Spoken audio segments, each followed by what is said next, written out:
Hey, Carm Capriato here, and I'm working on relevant content for you as you are dealing daily with the impact of the COVID-19 virus. This is a bonus episode number 6 and a replay of a Carmcast that I did on March 25th, 2020. Now, we're in unprecedented times, so I decided to release this special Carmcast titled Business as Unusual. In the format of a virtual coffee discussion, this group delivered on a wide range of pertinent topics that we're facing. We're talking lines of credit, SBA loans, sanitizing, marketing, opened or closed waiting rooms, planning, short, medium, and long range as each week passes, expense reviews, and the optimism that you're going to need to get through this. I also did something very special for you. On my homepage at remarkableresults.biz, I'm posting in one area all the relevant podcasts and videos that are dealing with survival strategies and tactics on dealing with these unprecedented times. I've included links to the CDC and OSHA. I thought this live Carmcast video was important enough to release as a podcast. Now, you know, the easy access to podcast audio drives my decision to release these bonus episodes. My panel is shop owner Greg Skolnik from Motorworks in Rockville, Maryland, Coach Bill Haas from Haas Performance Consulting, shop owner Tom Ham from Autocentric and Automotive Management Network, Grand Rapids, Michigan, and shop owner Bill Nalu, Interstate Auto Care, Madison Heights, Michigan. And if there's anything I can do to connect you with our industry's thought leaders or to recommend a special podcast, just email me, carm@remarkableresults.biz. If you've got a friend that needs to hear this or any of our Remarkable Results Radio's podcasts, please share this. Remember, we're stronger together. I'm just overwhelmed by COVID-19, and especially, I don't know about you guys in your state, but in our state, we're in 100% lockdown except for essential services.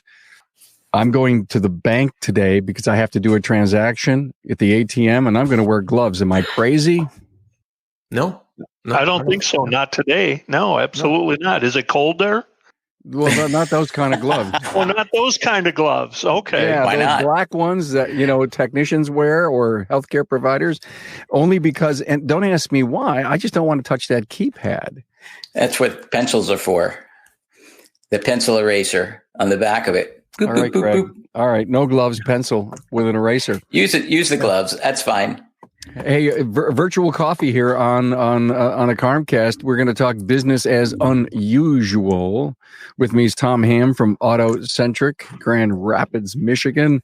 Bill Nalu, Interstate Auto Care, Madison Heights, Michigan. Bill Haas from Haas Performance Consulting, and Greg Skolnik from Motorworks, Rockville, Maryland. Yep. What are you doing to my shop owners here, my 3 shop owners?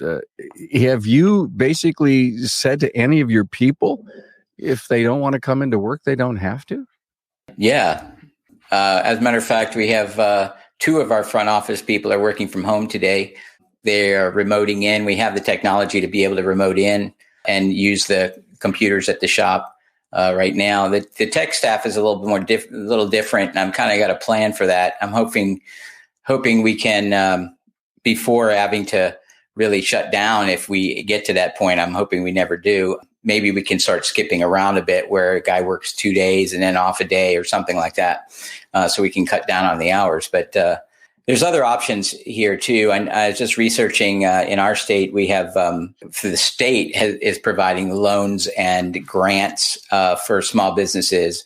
So I'm sort of researching into that. I've already done our SBA loan application, which was kind of a task all by itself. I don't know if any of you guys have done it, but it's quite a job to go through that. Took a couple of days. So, Greg, Yeah. You've decided to apply.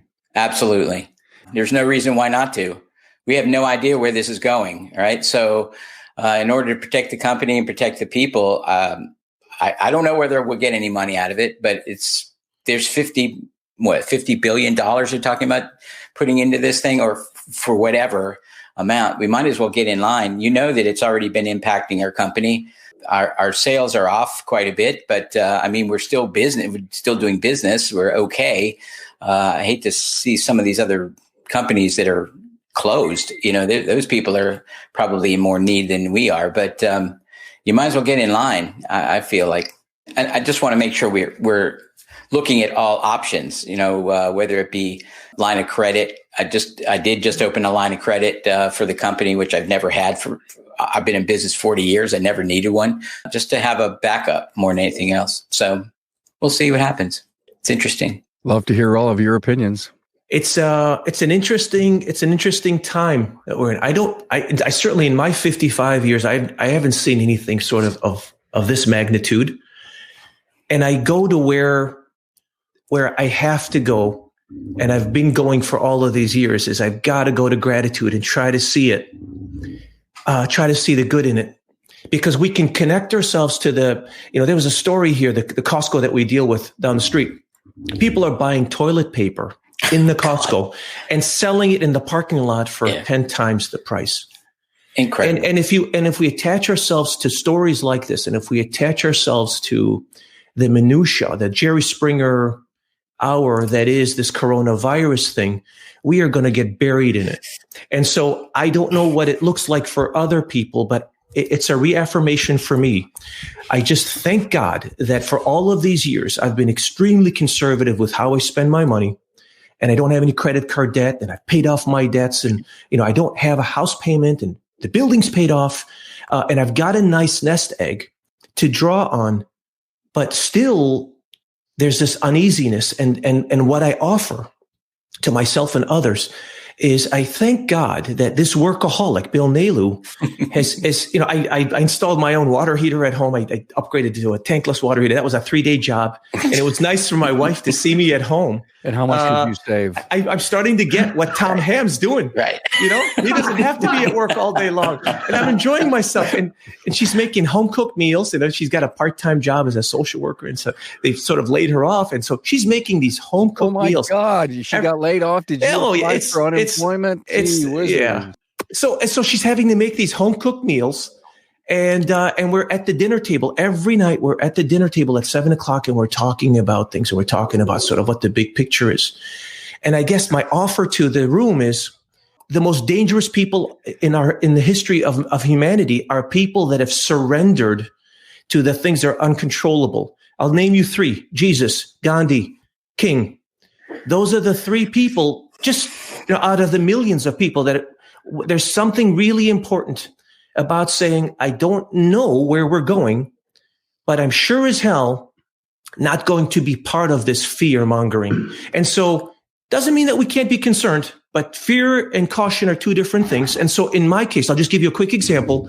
I reached out to a fellow guy that's on my local networking group, and he runs a Ecolab kind of service. And I reached out to him. I said, what if, he's slow, amazingly enough. They're in the chemical disinfecting business, and they're slow. Like, how could you be slow in this industry? So I said, why don't we get together? We do a drive-through cleaning, desanitizing in our parking lot. You bring your banner, we bring our banner. Maybe we get a TV crew out here. And this is a small business owner reaching out to the community, saying, look, we're slow, things are slow around town, but we sure as hell aren't going to be defined by the problem. I'm not going to let it do that for me. Thank you for that, Bill. Going back to in great stories, going back to what Greg said to both Tom and Bill about applying for SBA and credit lines. I love your opinion on that. It's a smart thing to do. I think the sooner the better. Nobody knows what tomorrow holds. That's right. And, if we apply for the loan and get approved, we don't know what we might get. We could be approved and not need any of it, and that would be okay. But I think I'd rather be proactive on the front end and spend the time today to get through the application process and know that I've done everything I need to be in, like Greg says, to be in line for it. Right. Then to find out somewhere down the road that I'm really in need of it, and now it's not available or it's impossible to get, it'll be too late. And I think it's, all of this, I think, is demonstrating to people more than ever the difference of being prepared and not being prepared. And I just believe that applying for that SBA loan is part of preparedness. Right. Tom, I want you to hold on that for a minute. Bill, I want to ask you a question. Of the percentage of clients that you have, how many have credit lines? Very few. In terms of a percentage, I'm going to say it's probably between 10 and 20%. They never needed it. They've never needed it in a lot of cases. Maybe they couldn't deal with it. Or couldn't get it. Yeah. Right. You know, some those that need it the worst couldn't get it. Right. That's why they were looking to get it. You don't apply for a credit line when you need it. You apply for a credit line when you don't need it. That's right. Absolutely right. Those are wise words. Yeah. Yes. It's funny how the bank will only loan you money when you don't need it. That's right. Exactly right. You know, I mean, you know, and it's interesting. I mean, right now there's conversations with shops about, and I like to call it preparedness. And to me, part of preparedness is to make sure that when the times were good, we were running that 18 to 22% net profit. Right. And now the conversations with shops today is, well, you know, you told me that for a long time, but I always thought I was okay. You know, I kept the bills paid and I had enough money and things were okay. Now I wish I had that 20% net profit. Well, yeah, exactly. But now it's too little too late. Tom, time for you, my friend. Back in the late 90s, my wife came home one day and she said, there's this guy on the radio called Dave Ramsey. And 10 years after that, nobody still knew who Dave Ramsey was because he was on like just a handful of radio stations. And we kind of got into that. We actually became facilitators or teachers or whatever, the Ramsey. We taught in classes in churches and so on and so forth. And we do most of the stuff today. We don't do everything, but we do most of the stuff that he proposes is Financial Peace University. So we got into that. We unloaded all kinds of debt and hadn't had a car payment in 25 years, et cetera, et cetera. You know, we're not billionaires. I don't have any intention of applying for an SBA loan. I doubt Mr. Nalu does either. I think we're pretty good as far as reserves. And I think it's, at this point, I think the general feeling is or perception is worse than what it is. It's terrible in New York City and Westchester County and Suffolk County and right around in that area. It's terrible. Half the cases in the United States are right in that very small area. I'm in a city of 200,000 people. There's 4 cases. And I think you're going to find that because of maybe people's behavior, don't know, and a number of factors, that it's much worse in other areas than it is in others. And if most of the people do follow the guidelines, and I'm not talking shelter in place, but the earlier guidelines of washing their hands and don't shake hands and hug people and don't go to work sick and all this common sense stuff, I don't think it probably spreads all that fast. The problem is there is too many people blowing it off. I think for most shops, they're going to see, and I think the government's going to start turning things back on a little bit fairly soon. They're fine tuning right now. They're tacking down the river or whatever. They're not trying to hit either shore of the economic wreck or the illness wreck. And right now they're kind of heading one way, but they're going to head back the other way too here, and find that sweet spot of what's an acceptable level of cases and what's not an acceptable level. And they're going to try to find the sweet spot. So I don't think overall it's as bad as what is being delivered. The media is famous for it. When I was a kid up in Michigan, and I talk about snow, and then there's Carm sitting there. They have snow, the snow capital of the world. But there's a foot of snow, so it took you longer to get places. And nowadays, I'm sure it's that way. Any of you in the north, if there's a half inch of snow, well, you got to run to the grocery store because we may all die. And the media is so insane with this stuff. And I think they're doing some of that with this coronavirus thing too. I mean, this is how you sell marketing, is you overhype things and just get everybody all wound up. So follow the guidelines, sure, but it's not as bad as what some believe. Some may lead you to believe. Anybody close their waiting room? We talked about it. Actually, one of the things that we're not at this point, but most of the clients are doing night drops. And one of the things we talked about doing was is to just have them pull up front and put their keys in one of our night drop envelopes, drop it through the slot, and we'll pick it up. One of our staff with gloves on and prepared, and they'll decontaminate their key fob before they go out and decontaminate the car. These are things that we're going to need to start thinking about because you can't see this thing. I think Tom may be onto something that it is kind of hyped up, but because we have so little accurate information, humans tend to just kind of go the other way. It's almost like I kind of equate it to when the power goes off, and then there's that sensation in when the power goes off is like, well, how long is it going to be off? This could be a day. This could be 10 minutes. It could be, and so we don't know. And so there's this sort of, oh my God, what are we going to do? But this is kind of this long drawn out, oh my God, what are we going to do kind of thing. And so it is a new normal here. And we're going to need to start, being clear about how we're going to protect ourselves, how we're going to protect our staff. I mean, that's my main concern is my staff and my clients. And it's something that we're going to have to do these types of things, whether we close it or not, Greg, let's share some of the things, Tom, Bill, that you guys are doing. And Bill, any advice that you're giving to your clients for that level of protection, the wiping, the cleaning, the gloves, the distance, everything that's going on, because our audience out there, even though they may be practicing them, they may pick up a great idea. On the waiting room, to tag on to that a little bit, ours is still open. However, and we posted this on Facebook and emailed the customer saying, you can use our night drop 24/7. You don't have to, you can use it when we're open. Right. And also something that's gotten just popular in the last couple of years has been the key pickup, where we actually have 6 little compartments with custom combinations where people can pick up their keys outside also. Right. So, and we're telling people, you may do that 24/7, whatever you like to do. So giving them the options to do that. As far as, Carm, as far as what you talk about, I'm getting so many good pieces of email that are giving the 10 things that you should do. A lot of them are really good. And I think probably the biggest challenge, especially if you're in an area that's not hit too hard, is sitting down with your staff and saying, you guys really need to take this seriously.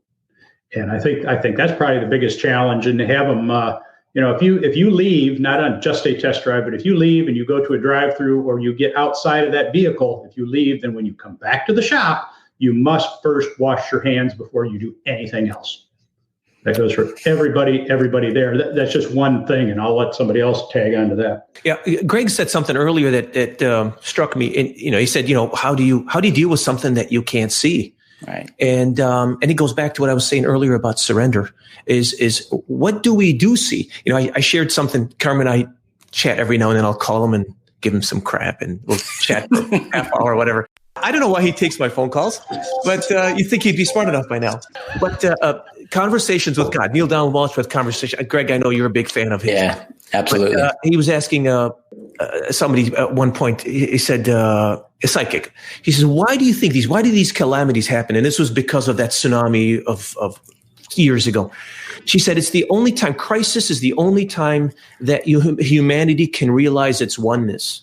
Yeah. And I go back to it. As soon as I get out of what is bothering me today is budgets and payroll and how am I going to deal with some of that, I think to myself, is that the projection that I need to be showing to my people and my community, that I'm scared, that I don't know what we're going to do?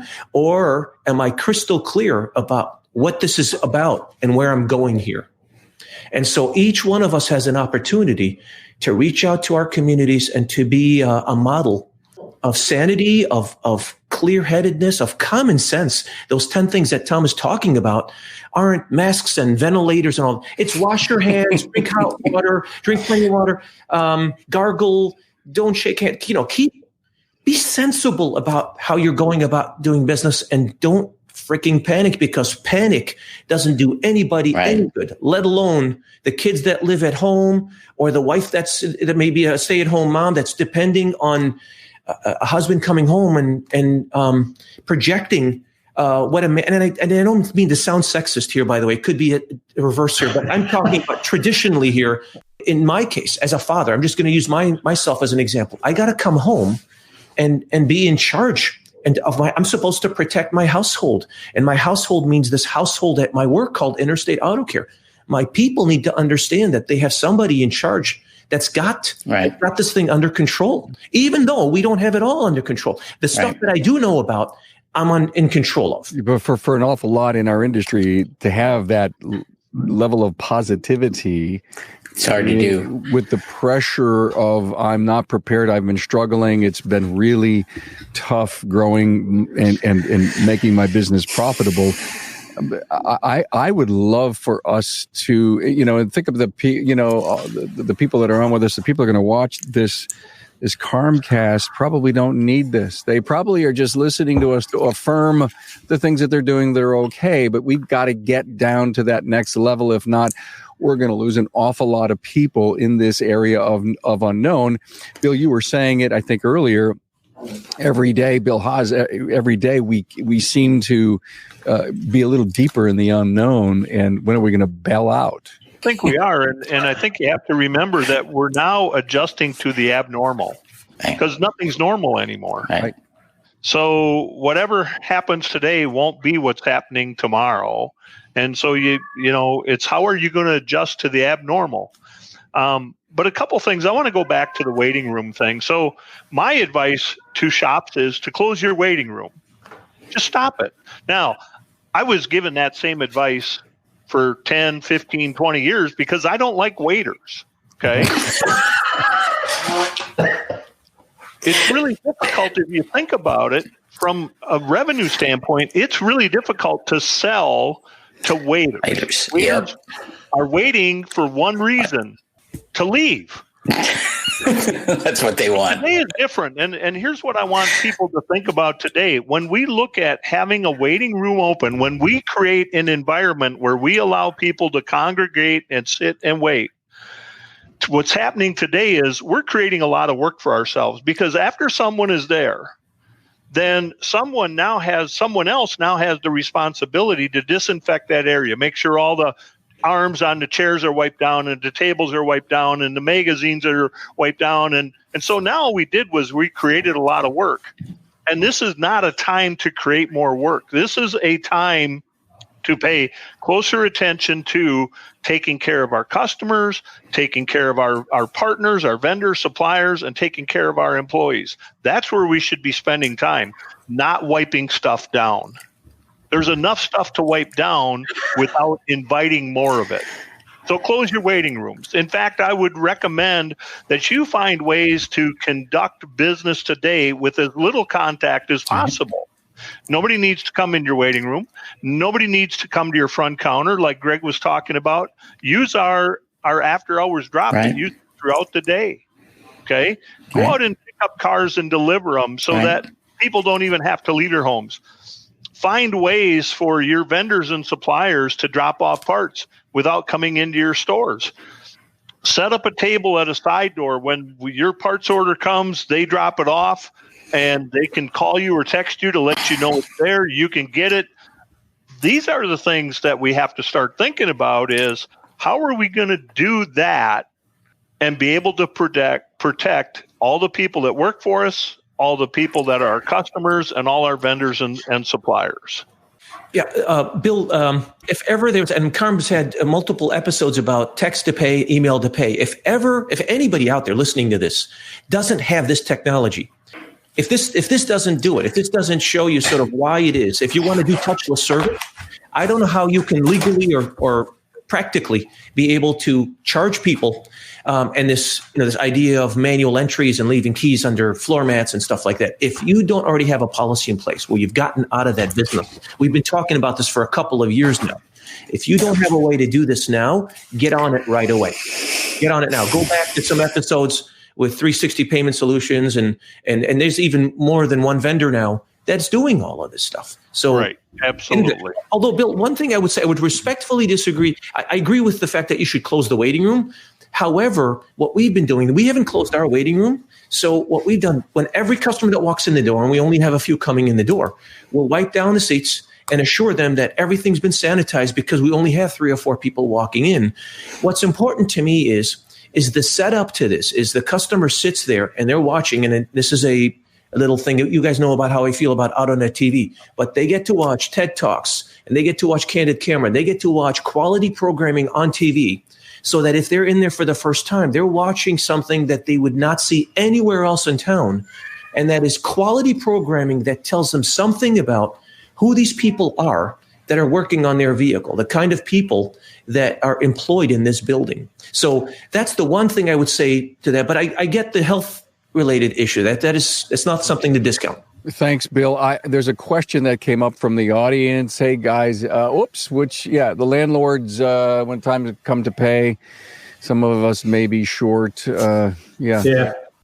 That was one of the preparedness things that I'm doing is I do think we need to sort of make 2 columns on a piece of paper of expenses that we're going to have to pay in order to keep like our health insurance or our business insurance. You don't want to let those lapse, and insurance companies probably don't really care about whether or not they're not going to be that gentle. But I did contact our property management people and asked point blank, hey, can you give us 3 months of moratorium on the rent and see, because this may be a problem.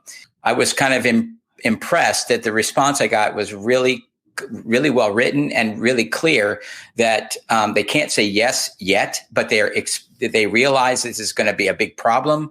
And they're looking at all situations, all options. So I kind of got the impression that they're going to probably allow us to slide for a few months. And I think, we can probably put up, a third of it attached to every rent payment, for 3 months beyond or something. We'll be able to work out some arrangement. I do think you need to, of those 2 columns, you need to contact these people, some of your parts vendors, some of your rent. I don't know if utilities are not going to shut you off. I'm sort of hoping is that they don't tack on giant, late charges, which utilities tend to do. But I do think that communicating with them is really important. That's part of the preparedness part. So contact your vendors and just let them know you're here. You're and kind of like what Tom was saying. Yes, we don't have any debt in our company, and we've been putting away money for, every week as part of our routine. And so we have reserves, and I hope not to need any of this additional funds available. But the idea is to be prepared in the event that we do. Again, my goal here is to keep my staff, and that's my idea. So the rent is part of it. There's 2 pieces to that. And I think the first part is you stay in front of this. So you contact the landlord, right, the property management company, just to have the conversation, to let them know, hey, I'm still here. We're continuing business. Right. Okay. We don't know what the future holds, but you have that conversation. When you're in front of it, that prevents the landlord coming to you 60 days from now saying, why haven't we received your rent? Because that's not the conversation you want to have. Exactly. The other piece of this is you follow that conversation up with a letter, and this is critical so that it's documented. They understand where you're coming from and what your concerns are and what your needs might be. We don't know what the needs are, but we have an idea what they might be. So if you're in front of that, you started out with a phone call and a conversation. Make sure you follow that conversation up with a letter. That's a great point, Bill. That is good. Yeah. I just wrote that down. The other thing I did do, I don't know about you guys, but I know after we had that derecho in our area a few years ago, and we had Snowmageddon, and we lost, a week here and a week there, whether it was the power out for a week, that derecho thing just devastated our infrastructure. Power poles were snapped everywhere, and trees were down everywhere. So we had no power for a week. And guess what? Your business interruption insurance doesn't cover that unless there's damage to your building, right? But it does now, okay? Because after all of that, we went back to them and said, hey, what's up with this? Oh, we have this additional rider you can get. So now we have that insurance, right? So I contacted my insurance guy also as part of this preparedness thing. And I was kind of impressed in a way. He's a broker, so he sells many different companies. He said every single company has said absolutely no way, except for the one that I have, which is Erie. He says Erie is just saying, wait, hang in there. Let's see what's going to happen. We're not going to say no. I'm like, well, that's cool. I understand, but hey, again, business interruption insurance is business interruption insurance, it's income protection, right? So when all of a sudden, not due to anything, it's an act. This is going to be considered an act of God, I would presume. And so consequently, why wouldn't we be covered under that? It would seem to me that we would. But of course, insurance companies like Swiss cheese because there's many holes in it. We'll see what happens, AJ Neely says our bank has implemented a 90-day payment deferral plan. Excellent. On loans, mortgages included. Great. That is being proactive from a banker's perspective. I don't think they want to lose you as a client, but they also realize we're in unprecedented time. Right. And, money is very inexpensive for them right now. And they probably will look at the fact that when this all comes back together, they're going to make a lot of money on the loans that are going to be necessary to improve the economic. And how I look at it is like we haven't lost, as Greg was pointing out, infrastructure, telephone, electricity. We're just going to have to rock on a marketing confidence, bring the people back in to your place as preferred. So I think the money may be spent in the marketing side of the business. Absolutely. And you have to do that now. You can't lose sight of the marketing. Okay. Right. You've got to stay in front of this thing from a marketing standpoint too. So if you've decided to keep your business open, you have to let people know you're open. Don't allow people to assume, because they're hearing about all the businesses that are closing. They're hearing about family members or friends or neighbors that aren't going to work or been furloughed or laid off. And certainly they could assume that, well, if all those businesses are closed or the place I work is closed, well, then maybe the car shop's not open either. So you've got to market. You've got to let people know that you're open, and it's changing by the day. And tell them. So you've got to do the marketing regularly. And you got to tell them why you're open. And that is that the government says you're a needed service. You're a necessary part. Transportation has to move. And I have to tell you, I think reaching out and, having your place be the center of the community from your transportation needs and reaching out to every food pantry, every nursing home is critical. The other thing is how long have you been talking about how important we are as shop owners, how important we are as an industry? If this is not the biggest affirmation that we are essential to society, that we literally we transport people back and forth, hopefully in a safe and productive way. If this doesn't get into our thick skulls as shop owners, when we're thinking about whether we should be, advertising a $9 oil change, as if that's going to bring people in the door. This is a public relations effort. You reach out to the community and say, we are here, we're open.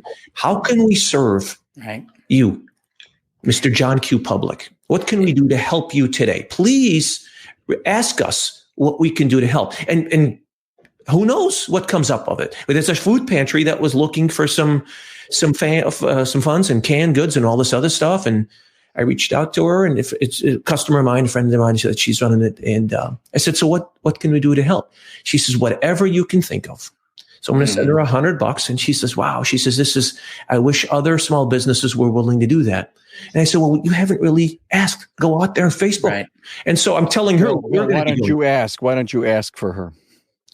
You should be the one that asks in your networking group. Right. Yeah. And that's kind of almost what, if we're going to be the centerpiece of our community from a transportation needs, and we're open for all the right reasons, then we should be the one that actually asks. Hey, Carm, something you said is true. If we're going to be there for their transportation needs, all of that's true. But you know what? I put a video out on our Facebook, I guess the beginning of last week, which basically talked about how they are part of our family and we are part of their extended family. And it wasn't about working on cars. I did tell them, hey, we're open, everybody's healthy. We're taking all these steps to sanitize everything. But we also put out a message saying, if there's anything that you need, if you need food, if you need somebody to get you somewhere or pick something up for you, call us. We're here. We're part of, that's what family does. So this is not necessarily just about the auto service. We're part of their family. And I think that relationship aspect of this is crucial. I mean, it is crucial anyway. Even before this is happening, I believe that we're in the relationship business. That's what this is. And here's an opportunity to really shine in that aspect of it. So, I think that we just need to wake up to that. This isn't about $9 oil changes, like you were saying. This is not about that at all. So I hope if the shop owners are out there listening, hey, get in front of this, call these people, talk to them. We have a process now that we're making phone calls to every client and saying, hey, how you doing? We're here. You need anything, let us know. It doesn't have to be long and drawn out, but I think people are going to really appreciate the fact that you're touching them because they're home. They don't have anything to do. They're watching the media, which I think we can all agree that the media is reporting what information they know, which is not very much. So everybody gets kind of wound up about it. And so here's an opportunity for us to really shine as a resource for our clients. Matt Ohlert, 22 to 35 days to blow over is a plan that we're working on. And I put that up on the screen for this reason. Last week, we had a think tank on. You've got to have your short-term, your medium, your long-term plans, and they're going to be as fluid and dynamic as you could possibly have them. I love, let's end this virtual coffee get-together this morning in a discussion on plans and how fluid they need to be. And is this a smart idea, 22 to 35 days out? I would like it to be 22 to 35 days. I think that even after this thing does go past us, we're going to be feeling this for a while. I believe that this is not, from an economic standpoint and from I think that things are going to have to wind back up again. It's not going to just all of a sudden start where we left off. As much as I'd like it to be like that, I don't think the reality is there. So I do think you need to keep it fluid. I think you need to over prepare. That's kind of where I am with it. So I just we're suggesting that we take it a day at a time, as Bill Haas was saying, that it changes every day, multiple times a day. So just keep your eyes open and do your reading and research, and then don't freak out about it. Let's keep going. As far as plans are concerned, I think you need to start looking at what am I going to have to spend and if this is 3 months, how many payrolls can I make with my backup? I want to keep my people. So how many, I think we're good through July, I think, in our company, which is not so bad. With no income, with no cars coming in, but we're still having work. So I think we're extending it out. If we can get towards the end of this, the third quarter, I think we'll get out from underneath this thing pretty well. Wow, but, third quarter scares the hell out of me. You can look at it short range and long range. I'm optimistic that the economy will start to come back. Not that long from now, and I think it can ramp up faster than most people think it can. For a whole variety of reasons, but we don't have time to get into it all. The long-term effects, in other words, how much till all the worry of the COVID thing is gone, that's probably 2 to 3 years out, realistically, because you can't really start to close the door on it till the vaccine's in place. Right. And that's a long ways out. Right. But by finding out how to live with it is what they're doing right now. That's the data they're gathering right now. That's going to allow us to kind of go back to normal and learn how to live with it, just like you live with all kinds of other dangers in the world, but we live with them daily because we've learned how. Planning, somebody made a comment on there, the opportunities, and I forgot your name, and I'm sorry. But right. They're at Brett. And the opportunities are huge. Look at the opportunities from a financial standpoint. Your employees that you've been telling them for years, this living hand to mouth and week to week isn't a good plan. This week they're listening. They're going, tell me about that again now. Then you had your customer who, because we did a crappy job as service advisors and we didn't explain to them they should fix the $1,500 repair on their Honda Odyssey, they went out, they bought a new Odyssey and a new F-150. So now they've got $95,000 in car payment debt, which they didn't need to have.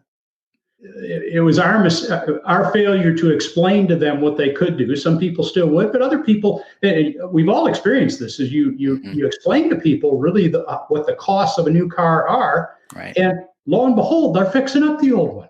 Right. And we got to do a better job of that. Car debt is just destroying so many lives and so many families, et cetera, just car debt.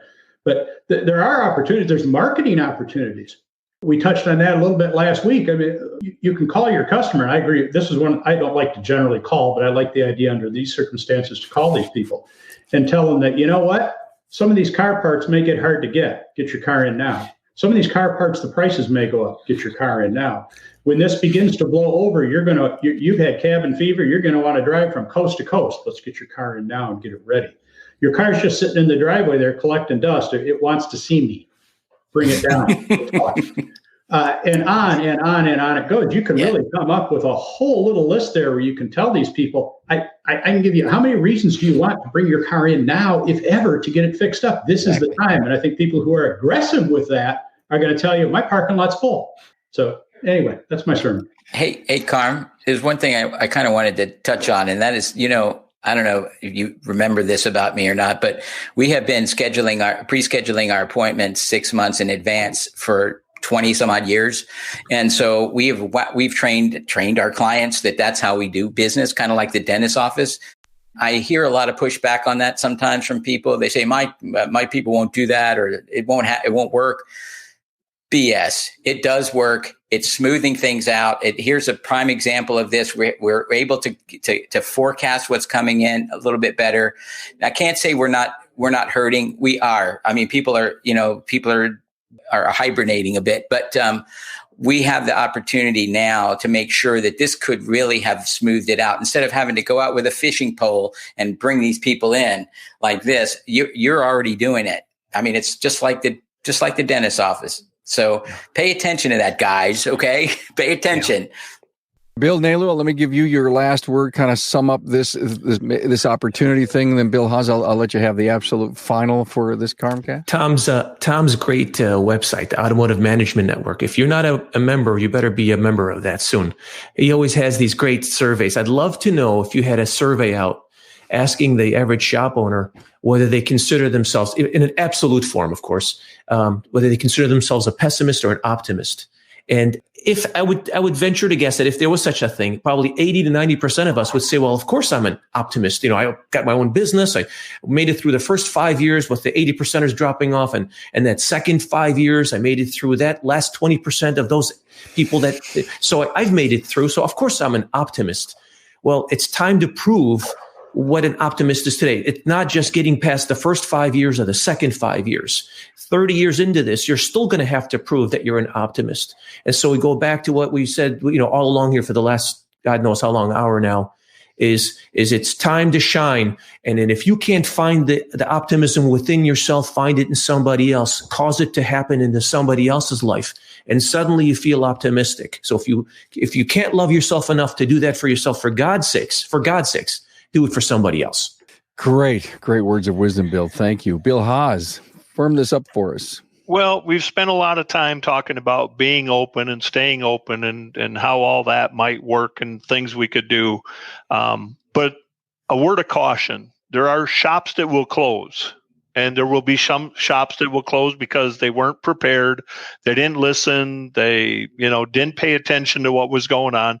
Remember, too, that there's going to be some shops that close because they felt it was the best thing to do for their business. And they'll survive through this as well, even though they may have been closed for a period of time.